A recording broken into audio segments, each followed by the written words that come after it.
ராம்கி இதுல விஜய் அவர்கள் அவங்க நாங்க தான் மாற்றுன்னே சொல்றாங்க. திமுக கூட்டணி தாவேகான். சீமான் அவர்கள் சொல்றது எல்லாத்துக்கும் நாங்க வந்து அடிப்படை மாற்றத்தை ஏற்படுத்தணும் அப்படின்னு.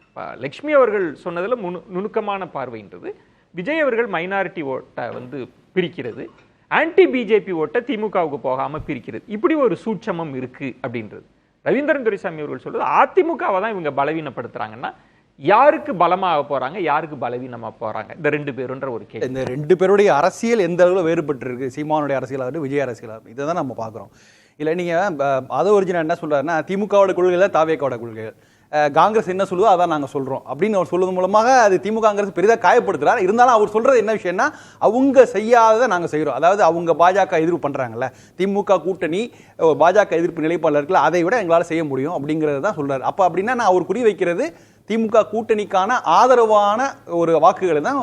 திமுக கூட்டணிக்கு பதிலாக நாங்க இருக்கோம்னு சொல்லி பாஜக எதிர்ப்பை எங்களால சிறப்பா செய்ய முடியும் அப்படிங்கறத அவர் சொல்ல வந்த செய்தி. அதே நேரத்தில் அதிமுக சார்பா எந்த கேள்வி இருந்தாலும் அதை தவிர்க்கிறார். நீங்க அதிமுக கூட்டணி பேசினதெல்லாம் நிறைய பரவலா செய்திகள் வந்தது. தாவேகாவோட அதிமுக தொடர்ந்து பேச்சுவார்த்தையில் இருந்ததை வந்து யார் இருதரப்பும் வெறுக்கவே இல்லை. ஒரு கட்டத்தில் அது கைகூடவில்லை அப்படிங்கும் போதுதான் பாஜகவோட கூட்டணி அறிவிப்பு சொல்றது முக்கியமான இடம் ராம்கி. திமுக கூட்டணிக்கு பதிலா நாங்க இருக்கோம், திமுக ஆதரவு வாக்கு வங்கிலாம் எங்களுக்கு போங்க அப்படின்னு திருப்புற வேலையை தான் தாவேகா பாக்கும். அதுதான் தாவேகா அப்படிதான் அவங்களோட கணக்கு, அப்படிதான் அவருடைய கணக்கு, அப்படிதான் அவர் சொல்றாரு. தொடர்ந்து அவர் சொல்லிட்டு வந்திருக்காரு. இன்னைக்கு ரொம்ப சமீபத்திய பேட்டியில் அவர் திரும்ப சொல்ற இந்த விஷயம் தான். நாங்க தான் திமுக, அது வந்து விஜய் சொன்னார்ல, இனிமே வந்து திமுக வெர்சஸ் தாவேகா தான் அப்படின்னு சொன்னார்ல, அதோடைய எக்ஸ்டென்ஷனா தான் அவர் சொல்றாரு. இதுல என்னன்னா விஜய் ஒரு நடிகர், அவர் வந்து அரசியலுக்கு வந்திருக்காரு. அதே போல வந்து ஆதவ் அர்ஜுனா ஒரு ஸ்ட்ராட்டஜிஸ்ட், அவர் அரசியலுக்கு வந்திருக்காரு. ஆனா ஆதவ் அர்ஜுனாவுக்கு விஜயோட கூடுதலான ஒரு அரசியல் அனுபவம் இருந்தது. விடுதலை சிறுத்தைகளில் வந்து ஒரு தலைவராக இருந்திருக்காரு, பொதுச் செயலராக இருந்திருக்காரு. அப்பெல்லாம் கூட இவர் வந்து திருமாவளவன் அவர்களை ஒரு பெரிய தலைவர்களோட ஒப்பிட்டதே கிடையாது. ஆனால் இன்னைக்கு விஜய் வந்து சர்வசாதாரணமாக அண்ணாதுரையோடையும் எம்ஜிஆர் கூட எல்லாம் ஒப்பிடுறாரு. 77 எம்ஜிஆர் செய்த மாதிரி விஜய் செய்வார் அப்படிங்கிற மாதிரிலாம் சொல்றார். பட் அது அவருடைய கணக்கு. அதெல்லாம் ஸ்ட்ராட்டஜிஸ்டுக்கு இருக்கக்கூடிய பெரிய வாய்ப்புன்றது நீங்க யாரோட வேணாலும் யாரை வேணாலும் ஆன் பேப்பர் ஒப்பிட்டுக்கலாம். அவர் இப்ப ஸ்ட்ராட்டஜிஸ்ட் இல்லையா, இப்ப விஜய் கட்சியோட ஒரு முக்கியமான தலைவராக அவர் தன்னை வந்து கிளைம் பண்றது நிறைய இடங்கள்ல ஒரு வியூக வகுப்பாளரா பேசுறாரு. அதுல நீங்க ப்ராமிஸ் பண்றது எதை வேணாலும் நீங்க அதிமுக கூட்டணி பேச்சுவார்த்தை நடக்கவே இல்லைன்னு மறுப்பதன் மூலமாக ஒண்ணு அதை தவிர்க்க நினைக்கிறார். அப்படி இல்லைன்னா அப்படிப்பட்ட பேச்சுவார்த்தை நடந்து இவர் கவனத்துக்கு வரல அப்படின்னு தான் நம்ம எடுத்துக்கணும். இல்லப்ப நீங்க சொல்ற பாயிண்ட் திமுக கூட்டணி செய்யறது நாங்க தான் இது இவங்க அப்படின்னு சொல்லி வரது இருக்குல்ல.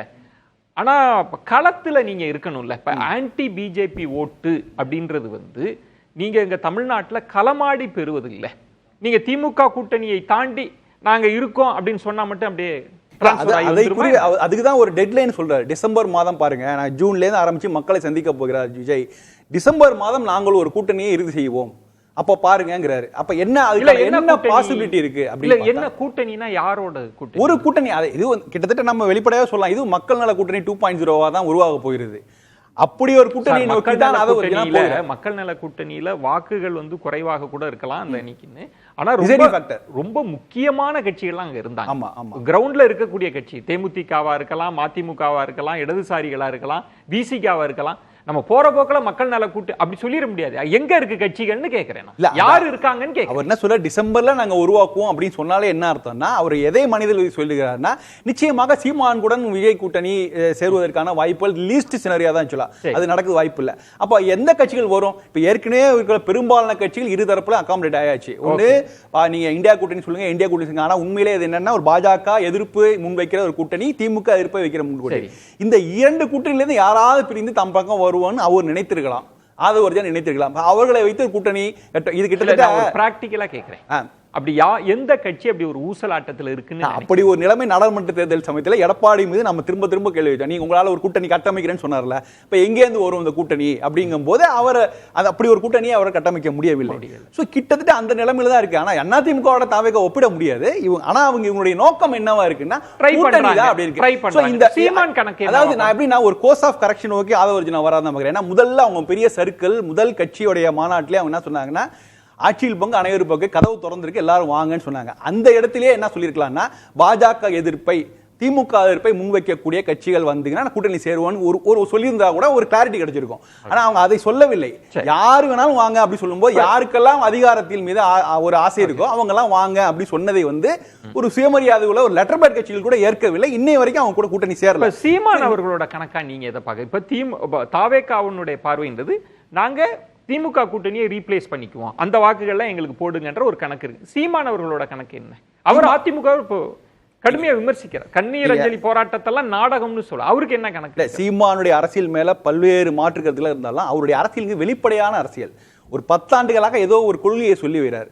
அவருடைய ஸ்டாண்ட் எல்லாமே வெளிப்படையா இருக்கு. விமர்சனங்கள் இப்ப கூட நாங்க அதிமுக கூட்டணி பேசணும் அப்படின்லாம் சொல்றாருல்ல, இது ஒரு பேசுபொருள். அதுல இதுவே ஒரு வெளிப்படையான விஷயம் தான். நீங்க ஆம் ஆத்மியோட தான் நாம் தமிழ் ஒப்பிடுவேன். ஆம் ஆத்மி என்ன சொன்னாங்க, எங்களுக்கு பாஜக பெரிய நெருக்கடி வருது, பாஜகவோட எங்களை காப்பாத்தினா நான் உங்களோட கூட்டணி சேர்றேன், இந்தியா கூட்டணியில் வரும்போது ஒரு நிபந்தனையோட வராங்க. கிட்டத்தட்ட நாம் தமிழருக்கு அந்த மாதிரி நெருக்கடிகளும் வருது. அதுல இவர் என்ன ரோல் பண்ணுவாங்கன்றீங்க? இப்போ தாவேகா திமுக அணிக்கான வாக்குகளை குறி வச்சு காய் நகர்த்துறாங்கன்னா சீமான் ரவீந்திரன் துரைசாமி அவர்கள் சொல்வது அதிமுகவை தான் பலவீனப்படுத்துவார். இல்ல இப்ப அவர் ஆக்சுவலா நீங்க விஜய் அரசியலுக்கும் சீமான் அரசியலுக்கும் வித்தியாசமே அதான். சீமான் வந்து ஆல்ரெடி அவருடைய இடத்தை ஸ்திரப்படுத்திக்கிட்டார். அவர் 4 பெரிய கட்சிகளுக்கு நடுவுல நான் இருக்கேன் அப்படிங்கிறாரு. பாஜக, காங்கிரஸ், திமுக, அதிமுகவோட எல்லா கட்சிகளும் சம தொலைவில் நம்ம வைக்கிறார். அந்த இடத்தை அவர் உறுதிப்படுத்தி அவர் நல்லா தெரியுது இந்த இடத்துல இருந்தால்தான் பலவீனப்படுத்த அதிக வாய்ப்பு இருப்பதா நீங்க கணிக்கிறீங்க. யார சொல்றீங்க? சீமானுடைய அரசியலால. சீமான அரசியலால இப்ப சமீப காலத்துல அவர் திமுக எதிர்ப்பதை முன்வைக்கிறார். அதனால திமுக எதிர்ப்பு வாக்குகள் தான் வந்து அதை சிதறடிக்கிறது தான் அவருடைய நோக்கம். அது அவருக்கு வருதாங்க அது வேற விஷயம். திமுக எதிர்ப்பு வாக்குகள் சிதறுதுன்னா அது ஒரு வகையில என்டிஏவை பலவீனப்படுத்தும். என்டிஏ பலப்படுத்தும். ஆமா, அதிமுக பக்கம் போலாம், அதே வாக்குகள் விஜய் பக்கம் கூட போலாம். இந்த சிதறடிக்கிறதுங்கிறது அதாவது என்னன்னா நீங்க ரொம்ப மைனூட்டா வரீங்க. அது அப்படி சிதறடிப்பதன் மூலமா என்டிஏ அட்வான்டேஜ் வரும்ன்றீங்க. என்டிஏ அட்வான்டேஜ் வரும். ஒரு பிரேக்குக்கு அப்புறம் அந்த கணக்கை பேசலாம்.